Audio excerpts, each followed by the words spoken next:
오늘 마태복음 9장 1절부터 17절의 말씀 가지고 나는 의인을 부르러 온 것이 아니요라는 제목으로 하나님의 말씀 선포하도록 하겠습니다. 예수님이 13절에 이렇게 이야기하십니다. 나는 의인을 부르러 온 것이 아니요. 누구를 부르러 왔대요? 나를 부르러 왔다 이렇게 하십니다. 나는 의인을 부르러 온 것이 아니요. 누구를 부르러 왔다고요? 나를 부르러 왔다. 이 말씀은 단순한 위로가 아니라 구약의 성취이며 복음의 본질입니다. 복음은 내가 죄인임을 아는 사람에게 진짜 기쁜 소식이에요. 내가 의인이라고 생각하는 사람은 복음이 필요가 없죠.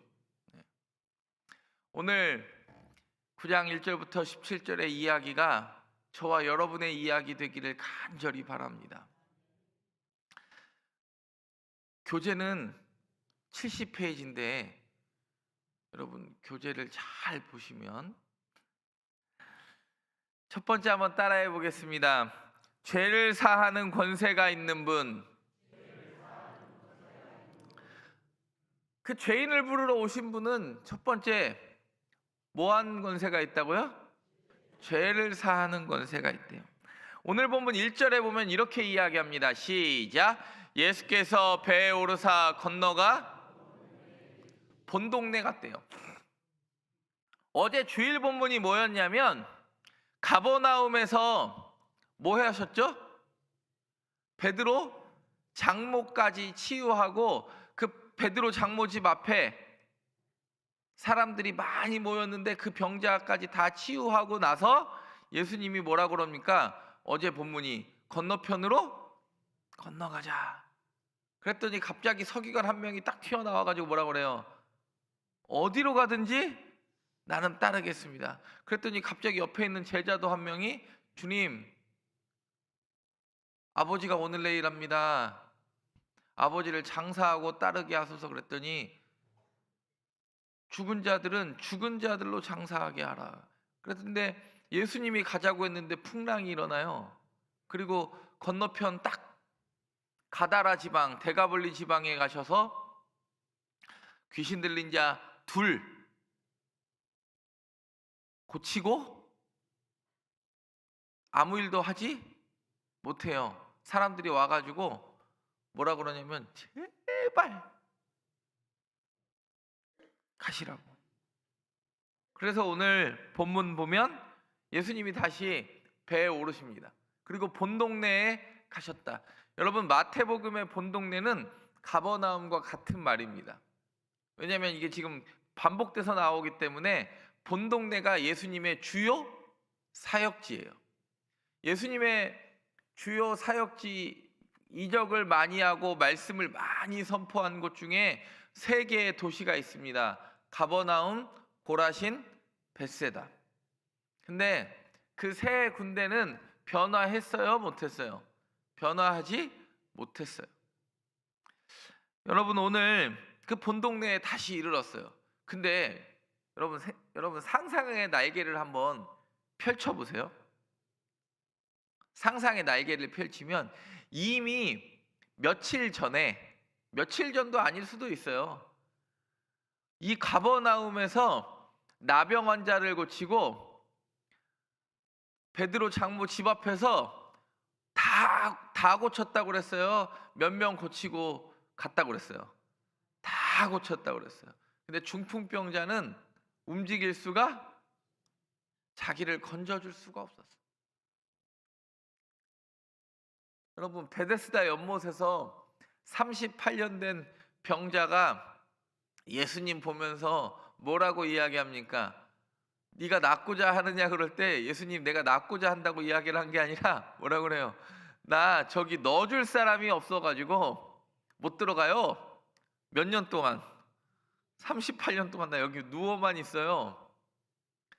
근데 중풍병자도 마찬가지죠. 수많은 사람들이 예수께 심지어 누구도 사람들이 부정해서 가까이 하지 않았던 나병 환자도 예수께 나와서 나았는데 누가 못 나았냐면 중풍병자가 나올 수 없어서 못 나왔어요.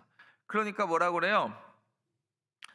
2절에 보면 침상에 누운 중풍병자를 사람들이 데리고 오거늘 예수께서 그들의 무엇을 보시고 중풍병자에게 이르시되 작은 자야 안심하라 내 죄사함을 받았느니라. 여러분, 마태복음은 무조건 작다, 믿음이 작은 자야, 자꾸 이렇게 나온다고 몇 번 말씀드렸습니다. 근데 여러분 기억나십니까? 원래 이 중풍병자 사건은 마태복음 사건이 유명한 게 아니에요. 어느 사건이 유명하냐면 마가복음 사건이 유명해요. 이게 중풍병자 사건이 9장, 2장, 5장에 나와요. 마태복음 9장, 마가복음 2장, 누가복음 5장에 나오는데, 쟤는 옛날에 이렇게 외워서 925. 왜냐면 신대원 시험 보려면 나병 환자는 몇 장, 8장, 1장, 5장 뭐 이런 거 다 외워야 되거든요. 저기 중풍병자는 9장, 2장, 5장 다 외워야 돼요. 오병이어는 14장, 6장, 9장, 6장 뭐 하여튼 다 외워요. 모든 사건을 각 복음서에 몇 장 나오는지가 다 시험 문제에 나오니까 뭐 기본적으로 다 외우는데, 요즘은 안 외워도 신대원 들어가긴 합니다. 근데 그 마가복음의 사건이 왜 유명하냐면, 마가복음은 우리가 아는 대로 좀 극적인 요소가 많이 나와요. 지붕을 뜯어가지고 네 사람이 내려주고, 그런 우리가 이제 옛날에 들었을 이야기는 다 마가복음의 이야기예요. 누가복음은 중풍병자 이야기가 잘 이제 설교로 언급되는 것보다 이제 마가복음이 워낙 극적인데, 누가복음은 벌써 뭐냐면 지붕을, 그러니까 누가복음은 약간 역사가라서 역사가자 의사니까 고상해, 벗겨내고, 표현 자체가. 마가복음은 과격해. 지붕을 뭐예요? 뜯어고 몇 사람이. 그리고 참고적으로 여러분들이 복음서를 볼 때 숫자 나왔다 그러면 마가복음으로 찍으면 80% 이상 맞습니다. 왜냐하면 마가복음은 종으로 오신 예수가 능력이 많다 적다, 많다라는 걸 강조하니까 돼지떼 2,000마리, 이거 어느 복음서에 나올까요? 제가 지금 숫자는 무슨 복음서? 마가복음. 돼지떼가 2,000, 어제 같은 그 돼지떼가 2,000마리다. 오늘처럼 중풍병자 메고 온 사람이 4사람이다. 갑자기 저기 오병이어 하는데 얘네들 지금 한 끼 먹으려면 200데나리온이 필요하다. 이런 거 그냥 모르면 뭐로 찍으라고요? 숫자 나오면 마가복음으로 찍으면 80% 이상이 정답이에요. 근데 오늘 마태복음은 어디에 몇 사람이 메고 왔냐, 지붕을 뜯어냈냐, 뭘 떼고 왔냐, 그게 어차피 걸어 나올 수 없는 사람이기 때문에 그 친구들이 데리고 왔는데, 마태복음은 뭐에 지금 관심이 있냐면 죄사함에 관심이 있어요. 왜냐하면 마태복음은 유대인들을 향하여 쓴 복음서잖아요. 근데 유대인들 관점에서 보면 이 죄사함은 일반 이렇게 가버나움 같은 집에서 일어날 수 있어요, 없어요? 절대 없는 일이에요. 죄사함은 반드시 어디에서만 일어나야 되냐면 예루살렘 성전에서만 일어나야 되고, 이 성전에서만 일어나는데 반드시 뭐가 동반돼야 되냐면 속죄제가 동반돼야 돼야, 속죄제라는 제사가 동반돼야 일어나는 일이에요. 근데 지금 가버나움, 이 본동네에 왔다라는 건 예루살렘 성전도 아니고, 성전이 아니기 때문에 당연히 피 흘림의 제사도 일어날 수 없어요. 그러니까 도무지 이해되지 않는 사건이, 예루살렘도 아니고 성전도 아니고 제사도 일어나지 않는데 너 어떻게 죄사함을 일으킬 수 있냐? 이거는 당연한 질문이에요. 네가 뭔데? 라는 이야기를 할 수밖에 없어요. 그러니까 뭐라 그래요? 사람들이 이 사람이 신성을 모독한다고 해요. 아니, 당연한 말 아닙니까? 이게 신성을 모독한다라는 말이 당연한 거죠.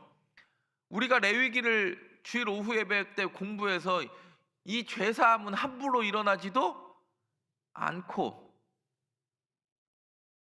그리고 대제사장도 자신의 죄를 위해서 1년에 한 번 흰옷 입고 속죄일에 욤키푸르라고 불리는 대속죄일에 한 번 들어가서 대제사장도 본인도 그 죄사함을 통하여 나에게도 또 기회를 주시는 하나님 발견하고 또 1년을 살아야 되는 게 그때의 죄사함의 이야기들인데, 갑자기 사람이 나와가지고 내 죄사함을 받았느니라 그래. 엄청난 논쟁이 일어날 수 있는 자리입니다. 근데 마태복음은 이 이야기를, 원래 마태복음은요, 예수님이 태어날 때 이름을 뭐라고 하라고 그랬어요? 예수라 하라고 그랬어요. 1장 21절에 보면 기억나시죠? 마태복음 1장 1절에 그 이름을 예수라 하라. 이는 그가 자기 백성을 그들의 죄에서, 그렇죠, 이는 그가 자기 백성을 그들의 죄에서 구원할 자이심이라, 이 말씀대로 죄사함의 권능이 있는 분이다라는 걸 마태복음은 이야기하고 싶은 거예요. 죄사함의 근원을 바라보게 합니다. 그리고 마태복음은 십자가를 통하여 죄사함을 가능케 하셨다, 끊임없이 이야기하는데, 우리가 믿어요, 못 믿어요? 사람들은 이해가 안 돼요. 왜요? 내 방법대로 일어나지 않았기 때문에. 내 생각대로 일어나지 않으면 가짜라고 생각해요. 여러분, 예수님은 저와 여러분을 부르기 위하여 오셨는데, 의인을 부르러 온 게 아니라 저와 여러분 부르기로 오신 분은 나의 죄를 깨끗하게 하실 수 있는 분이기 때문에 오셨습니다. 두 번째 한번 따라해 보겠습니다. 그분은 제사보다, 시작, 제사보다. 9절에 보니까 이렇게 이야기해요. 중풍병자 때문에 사람들이 이미 한 번에 논란을 일으켰어요. 근데 9절에 보니까 또 뭐라 그래요? 예수께서 그곳을 떠나 뭐 하시다가, 지나가시다가 마테라는 사람이 어디에 앉아 있어요? 나를 따르라 하시니 일어나 따르니라. 이게 엄청난 사건이죠. 마태 부르심. 이때 부르심을 받은 마태가 우리가 아는 대로 이 마태복음을 기록했다고 우리가 이제 보는 거예요. 마태는 나중에 예수님이 부활하고 승천하신 이후에 전승에 의하면 북아프리카 지역을 전도하다가 순교했다고 봅니다. 여러분, 마테라 하는 사람이 세관에 앉아. 그러면 다른 복음서는 마테라 하는 사람이라고 할까요? 안 할까요? 안 해요. 저기 보세요. 저기 74페이지 보세요. 74페이지. 교재 갖고 계신 분들은 74페이지 보면 다른 복음서는 뭐라고 그래요? 레위라 하는 세리나 알페오의 아들 레위라는 표현을 써요. 그러면 어디 복음서만 마태라는 표현을 쓰는 거예요? 저자가 있는 마태복음만 세리 이름을 마태라고 기록합니다.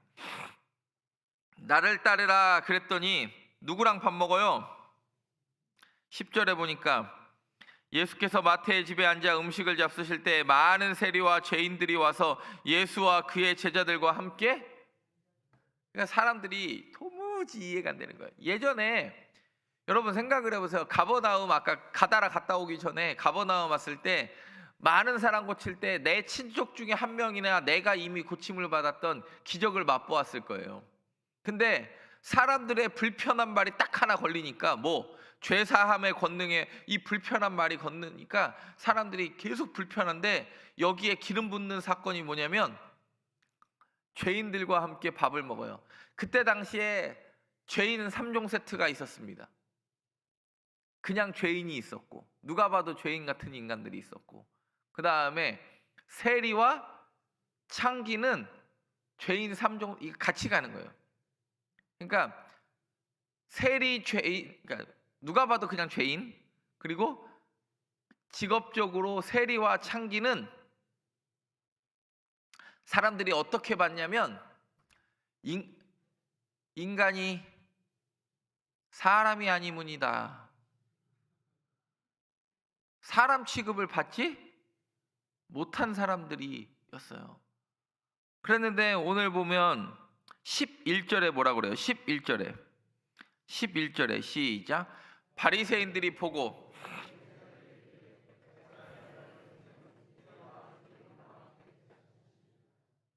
바리새인들은 당연히 여러분 지금 가버나움이니까 바리새인들이 튀어나오는 거예요. 바리새인들은 제가 뭐라고 그랬습니까? 회당 중심으로 활동했는데 가버나움 회당이 그 동네 회당 중에 이거였어요. 여러분 혹시 제가 이스라엘 유튜브 동영상 올린 거 보셨는지 모르겠는데 고라신 회당은 그 동네 나는 돌로 그냥 까만색 조그만 회당인데 가버나움 회당만 흰색 대리석으로 만든 회당이에요. 쉽게 얘기해서 가버나움이 얼마나 부자 동네였는지는 그 동네 돌이 다 무슨 색이에요? 화산활동 현무암 까만색인데 회당만 무슨 색이에요? 돈 벌어가지고 뭐 지었어요? 회당빛 까뻔끄적하게 지었어요. 이스라엘 성지순례 가면 그런 일이 있어요. 막 저기 어머니한테 엄마 이제 환갑기념으로 딱 자녀들이 돈 모아서 성지순례 갔다 보냈더니 공부를 안 하고 간 거야. 그랬더니 이제 자녀들이 와가지고 뭐라 그러냐면 엄마 성지순례 재밌었어. 그런데 자녀한테 이렇게 이야기해. 야 근데 엎어진 돌, 누워진 돌, 자빠진 돌, 넘어진 돌, 깨진 돌, 그 돌을 보고 빨간 돌, 흰색 돌, 검은 돌, 회색 돌, 야 돌만 실컷 보고 노란 돌, 돌만 실컷 보고 왔다. 공부를 안 해서 그런데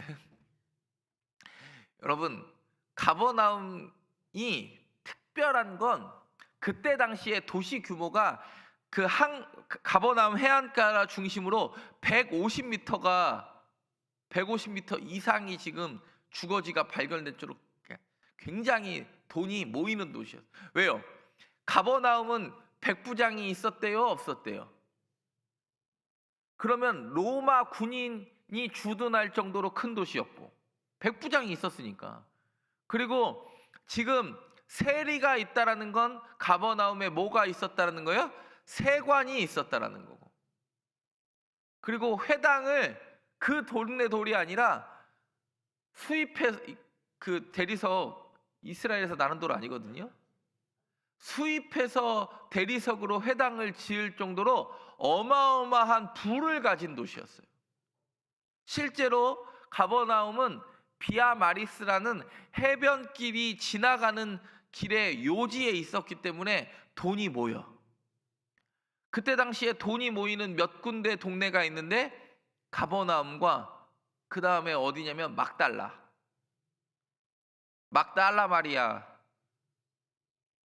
마리아가 한 명 있는데 막 무조건 달라 그러잖아요. 막달라 마리아. 이해를 못 하신 분들이 있어서 아침부터 주무시는 분이 있어서 한 분 깨우느라고 그랬습니다. 막달라가 유명한 건 막달라는 우리로 말하면 노량진 수상시장 같은 곳이에요. 왜냐면 물고기를 잡아서 가공하고 염장하고 훈제하고 이렇게 해가지고 장이 크게 열려가지고 돈이 많이 모이는데 여러분 막달라에 박요한 그러면은 부자였겠지. 왜냐면 제가 남자니까. 무슨 말인지 이해가 되세요? 근데 막달라의 마리아 여인이라고 하면 뭐 보고 쫓아온 여자예요? 돈 보고 불나방같이 쫓아왔던 여자의 대명사가 뭐냐면 막달라의 그 여인 한 명이에요. 근데 돈 보고 쫓아다녔던 그 불나방 같은 여인이 누구 만나고 완전히 변한 거예요? 예수 만나고 변했다는 상징이 그 막달라 마리아라는 그 이름 안에 다 들어가 있는 거예요. 여러분 예수님이 무엇을 원하십니까? 12절에 보면 예수께서 들으시고 이르시되 건강한 자에게는 의사가 쓸데없고 병든 자에게 쓸데있느니라. 내가 병 들었다고 생각하니까 의사가 쓸데있다. 내가 병 들었어. 내가 죄인이니까 예수가 필요하고 내가 병 들었으니까 예수가 필요하지. 여러분, 마태는 세리예요. 사람 취급받지 않는 사람들이었어요. 죄인과 창기와 동기동창이었어요. 왜 그래요? 일제시대 때 순사처럼 일본 놈들, 우리나라 나카무라상, 뭐 비사이로 마카상 뭐 이런 거 있잖아요. 일제시대 일본 사람들보다 더 나쁜 놈이라고 생각했던 사람이 누구예요? 일본에 부역했던 순사 같은 사람들 아니에요? 여러분, 세리가 그런 사람들이잖아요. 돈 주고 세금 청구권을 로마한테 따와가지고 로마가 그 제국을 일으키려고 로마 군인들이 로마가요 직접 세금을 다 떼지 않았어요. 그 동네 사람들을 통해서 세금을 징수권을 로마는요 돈 주고 팔았어요.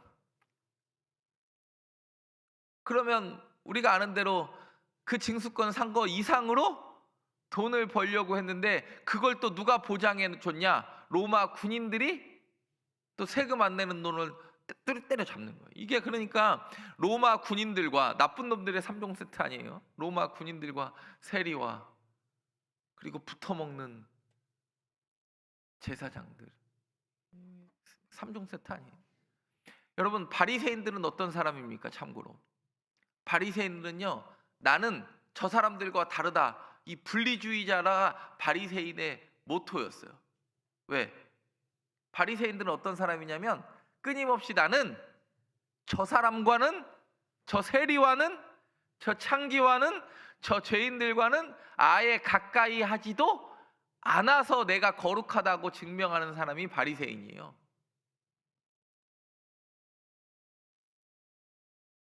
근데 오늘 호세아 6장 6절을 예수님이 인용하면서 이렇게 이야기합니다. 예수님이 호세아 6장 6절을 인용합니다.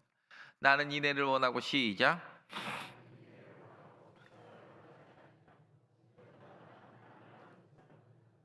이미 호세아서에서도 이야기합니다. 나는 인애를 원하고 제사를 원하지 아니하며 번제보다 하나님을 아는 것을, 예배보다 하나님 아는 것 더 원한다. 하나님 아는 게 뭐예요?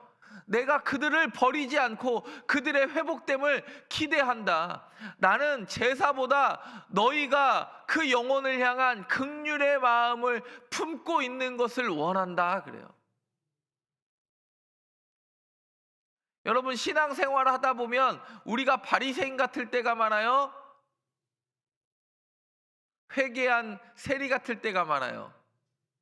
우리가 이미 회개한 세리 같은 인생인데 우리가 스스로 바리새인과 같이 야, 나는 저 인간하고는 다르다라고 스스로 구별할 때가 많이 있어요. 저는 우리 교회가 참 감사한 게 새가족이 오면 얼마나 참 열심히 섬기는지 몰라. 쫓아다니면서 밥 먹었는지 물어보고 새로운 사람들 관심 갖고 얼마나 감사한지 몰라요. 여러분들이 섬기는 그 새가족들 우리 교회 다 등록하는 역사가 있기를 바랍니다. 근데 왜 등록은 안 하나 몰라. 예배는 드리는데 몇 달 동안 예배를 드려도 주일은, 아니 우리 성도들보다 주일은 안 빠져도 등록은 안 하대요. 희한하게. 어제도 이렇게 새가족 젊은 이렇게 분이 오니까 얼마나 사람들이 막 이렇게 신경 썼는지 밥 먹는 거 옆에서 지켜보고 제 방에도 모시고 오고 그랬더라고. 감사하고. 저도 항상 그런 생각이 들어요. 지난번에도 말씀드렸지만 저분한테 말을 걸어야 되나 말아야 되나. 네. 알고 있습니다. 누가 오셨는지 안 오셨는지 다 알고 있으니까 너무 걱정하지 마시고, 목사가 내 얼굴 모른다 생각하지 마시고, 여러분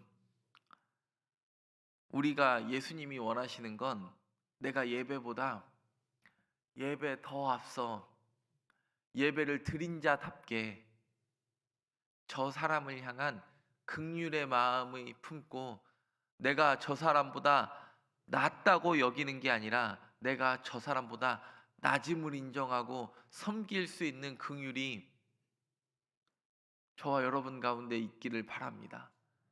저도 목사로서도 긍휼이 넘치는 목사 될 수 있도록 여러분들이 기도해 주시기 바랍니다. 나보다 남을 낮게 여겨야 되는데 어떻게 여겨요? 우리는 낮게. 나보다 남을 낮게 여길 수 있는 긍휼이 있는 사람들 되기를 간절히 바랍니다. 마지막으로 우리를 부르시는 예수님, 의인을 부르러 온 것이 아니라 죄인을 부르러 오신 예수님은요, 한번 따라해 보겠습니다. 죄인을 초청하는 분. 오늘 본문 14절에 보니까 그때 요한의 제자들이 시작. 예수께 나와 이르되 우리와 바리새인들은 금식하는데 어찌하여 당신의 제자들은 금식하지 아니하나이까 그래요. 그랬더니 야, 신랑 있는데 지금 신랑이 있어서 잔치하는 시간에 너 잔치할 때 금식하는 게 말이 되냐 안 되냐? 예수님이 묻는 거잖아요 지금. 그랬더니 당신이 신랑이면 금식하는 게 말이 안 되죠. 새벽 기도를 열심히 하는 사람들은요, 새벽 기도 안 나오는 사람을 정죄하기 마련이에요. 그때 제가 여러분들에게 말씀드리노니 저도 여러분들을 정죄하지 아니하노니 평안히 가시기를 바랍니다. 그리고 오늘 3월 2일 오랜만에 쉬는 날인데 매일 새벽 기도 하는데 아침에 늦잠 잘 날이 있어요, 없어요? 예, 오늘 가서 주무시기 바랍니다. 오늘 쉬는 날이잖아요. 저도 오늘 쉬는 날이니까 오늘 3월 2일이 휴일이잖아요. 새벽 기도 끝나고 점심 먹을 때까지 오늘은 쉴 예정입니다. 여러분 생각을 해보세요. 17절에 보면 이렇게 이야기합니다. 17절이 이 마태복음의 특징을 이야기하는데 17절에 시작. 새 포도주를 낡은 가죽 부대에 넣지 아니하나니 그렇게 하면 부대가 터져 포도주도 쏟아지고 부대도 버리게 됨이라. 새 포도주는 둘 다 보존되느니라는 마태복음의 특징이에요. 옛 율법과 지금 예수님이 전한 새 율법 둘 다 보존되는 건 이거 마태복음밖에 못 쓰는 이야기예요. 둘 다 보존되느니라. 이해가 되십니까? 둘 다 보존되느니라. 여러분, 요한의 제자들과 바리새인들은요 금식했습니다. 그리고 새 포도주와 새 부대, 제가 75페이지에 그림도 넣었지만 옛날에는 포도주를 이렇게 사람들이 막 이렇게 끈잡고 발로 딱 찧으면 포도즙이 한 곳에 모이면 찌꺼기들도 같이 모이잖아요. 그러면 그냥 찌꺼기가 조금만 가라앉으면 그 물만 떠가지고 가죽 부대에 넣어요. 그러니까 발효될 때 터지는 거예요. 발효가 된 상태로 어느 정도 된 상태로 넣는 게 아니라 우리로 말하면 이렇게 사람들이 끈잡고 즙잔 상태로 불순물만 어느 정도 가라앉으면 그냥 그거 넣으니까 터지는 거예요. 오늘 예수님은 말씀합니다.